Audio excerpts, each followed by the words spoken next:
अभिनेता सैफ अली खानला डिस्चार्ज लीलावती रुग्णालयातून बाहेर पडताच सैफच्या चेहऱ्यावर मोठं हास्य. प्रकरणाचे तपास अधिकारीही बदलले.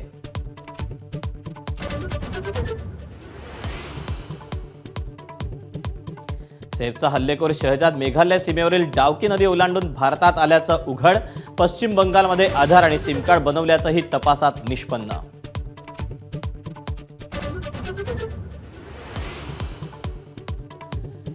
महाविकास आघाडीची मुंबईत बैठकीला तिन्ही पक्षांच्या नेत्यांची उपस्थिती. विरोधी पक्ष नेत्यासंदर्भात 2 ते 3 दिवसात निर्णय होणार असल्याची नाना पटोलेंची माहिती.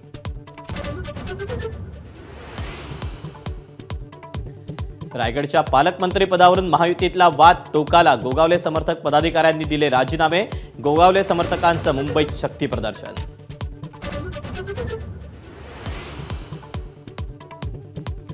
बुलेट ट्रेन प्रकल्पात शेकडो कोटींचा भ्रष्टाचार. भिवंडीचे खासदार सुरेश म्हात्रेंचा आरोप. 2012च्या करारात 2015चे स्टॅम्प पेपर आणि 2018चा फोटो वापरल्याचा म्हात्रेंचा आरोप.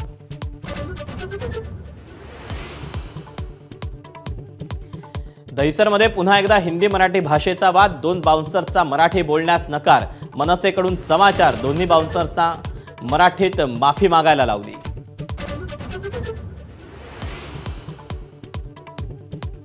देशातील पहिली ई वॉटर टॅक्सी मुंबईत धावणार. गेटवे ऑफ इंडिया ते JNPT पर्यंत ई वॉटर टॅक्सी धावणार. माझगाव डॉक शिप बिल्डिंग लिमिटेडकडून स्वतःच इलेक्ट्रिक वॉटर टॅक्सी तयार करण्याचा निर्णय.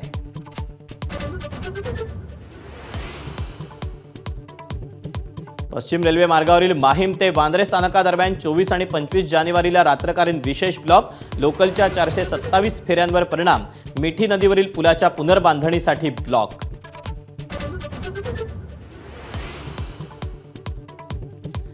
मंत्रालयाच्या राजशिष्टाचार विभागातील अधिकाऱ्यांना ध्वजारोहण आणि ध्वजवंदनाचा अर्थ कळेना.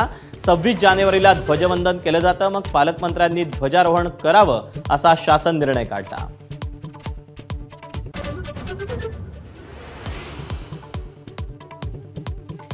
रणजी ट्रॉफीसाठी मुंबईच्या BKC मैदानात रोहित शर्माचा कसून सराव. तब्बल 10 वर्षांनी रोहित शर्मा रणजीसाठी मैदानात.